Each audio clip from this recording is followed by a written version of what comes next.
আসসালামু আলাইকুম। আজকে আমরা খাবো পেঁপে বানাইয়ে। তাই গাছ থেকে আমি একটা পেঁপে পেড়ে নিছি।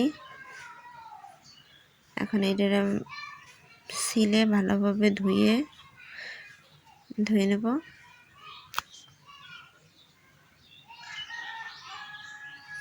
তো পেঁপে বানাই না আগে বাড়ির লেন্ডি পিন্ডি এইসব ভরে গেছে, কইতেছে ওরাও খাইবে। তাই আমরা সবাই মিলে খাবো, বড় ছোটো সবাই মিলে।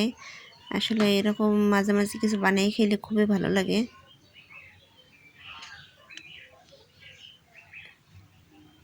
এখন আমি সব পেঁপেগুলো কুচিয়ে নেবো এটার মাধ্যমে।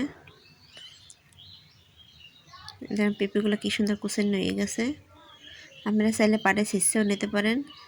তো এখন আমি তেঁতুল, শুকনো মরিচ, পোড়া আর বিট লবণ দিয়ে ভালোভাবে এগুলো মেখে নেব। শেষে একটু সর্ষে তেল দেবো। কোনো কিছু বানানোর ভিতরে সর্ষে তেল দিলে খুবই মজা লাগে। আর এই দেখেন লেন্ডি ফেন্ডি আরও আছে,